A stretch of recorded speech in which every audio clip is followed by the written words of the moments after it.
The Assembly will hear an address by His Excellency Teodoro Nguema Obiang Mangue, the Vice President in charge of National Defense and Security of the Republic of Equatorial Guinea. I request protocol to escort His Excellency.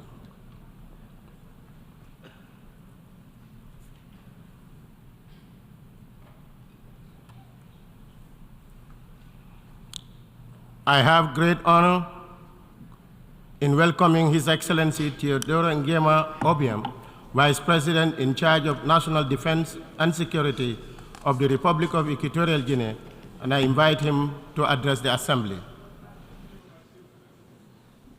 Excellentísimo. Your Excellency, President of the 78th United Nations General Assembly session, Excellencies, heads of state and government and heads of delegations, Your Excellency, distinguished Secretary General, distinguished delegates, ladies and gentlemen.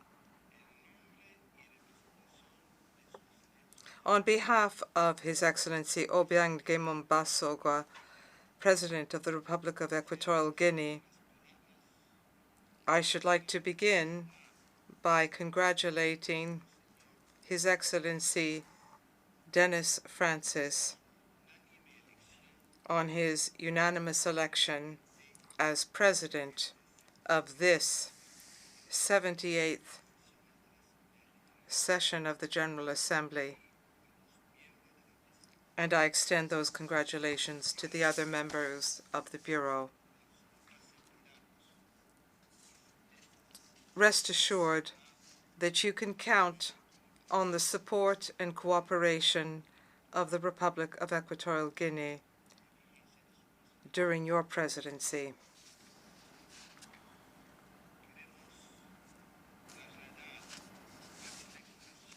We wish to extend our heartfelt solidarity to the Kingdom of Morocco and to the State of Libya following the tragedies which these two sister countries have recently experienced. Those tragedies have led to great loss of life and to massive destruction of infrastructure. Mr. President, Excellencies, ladies and gentlemen,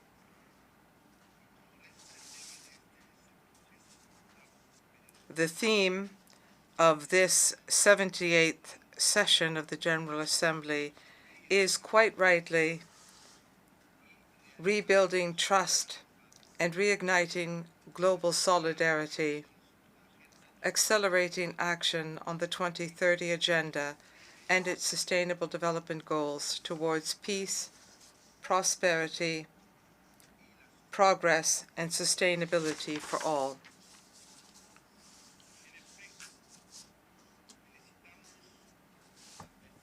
We do indeed welcome the relevance of this theme because it points at the very heart of the burning issues which the world is currently facing. It focuses inter alia on conflicts, on the increase in the number of armed groups, on the real threat of terrorism and mercenarism, on climate change, on the prospect of new health crises, and on the economic and financial crisis, as well as on the food crisis, which may well lead to famine in a number of countries.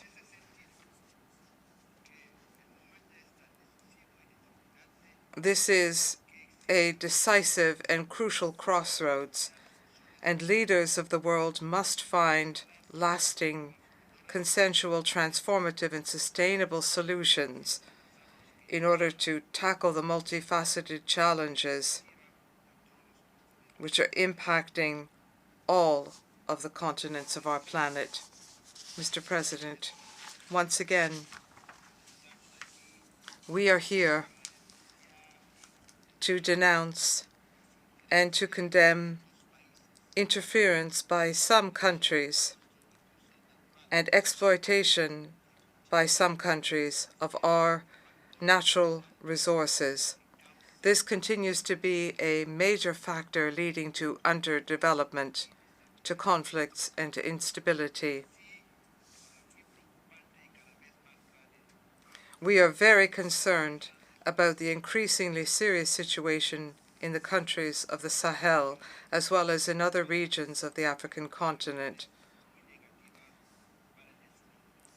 which has a very negative impact on the development of those countries.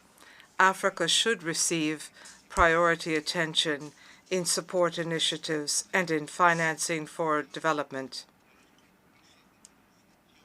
Financing for development commitments must be implemented so that we can reach the goals of Agenda 2030,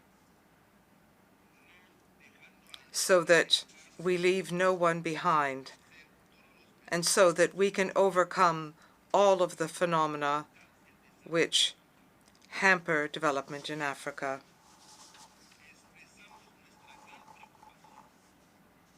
We are quite concerned at the chronic crises in Haiti. That country is currently besieged by gangs of criminals, inflicting enormous damage on the population.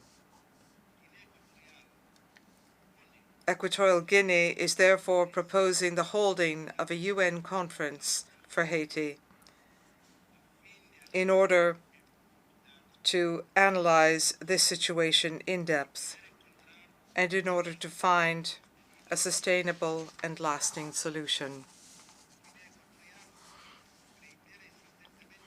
Equatorial Guinea will insist on the need to reform the UN system, including the Security Council, which today is involved in one of the greatest injustices, namely the failure to implement international law. The African continent continues to be a victim of the historic injustice of being the only continent without permanent representation in the Security Council, despite the fact that the vast majority of issues on the agenda of this decision-making body are issues of concern to Africa. Mr. President, Excellencies, ladies and gentlemen, in this increasingly interdependent, interconnected world, we resoundingly reject the use of unilateral coercive measures which undermine the principles and purposes of the UN Charter and international law. We urge states to abstain from promoting these measures because they represent a serious obstacle to the development of states, particularly countries in development, developing countries. Once again, we raise our voice and we call for an immediate lifting of the commercial, economic, and financial embargo which has been imposed on the Republic of Cuba for several decades. This sister country deserves the opportunity to join the global community as a sovereign country. Mr. President, ladies and gentlemen, before concluding, I wish to report to you that the government of Equatorial Guinea has designed a strategic plan through 2035 for economic diversity. We would like our partners to join us in implementing this plan. We therefore extend an invitation to the business community of all friendly and sister countries to come and to invest in our attractive national market. We are living in a globalized world, and therefore I hope that we will forge alliances of cooperation and solidarity through frank and inclusive dialogue so that we can resolve peacefully the current conflicts and inequalities, as well as our differences. We appeal for the need to give more importance to international cooperation and multilateralism. They are very needed so that we can address the challenges facing all of humanity. Our determination to tackle pressing issues from climate change to peace, to security and development is unwavering. I have no doubt that with a genuine spirit of solidarity, there is no difficulty we cannot overcome to ensure the well-being of our planet and of its peoples. Thank you. On behalf of the Assembly, I wish to thank the Vice President in charge of National Defense and Security of the Republic of Equatorial Guinea for the statement just made, and I request the protocol to escort His Excellency.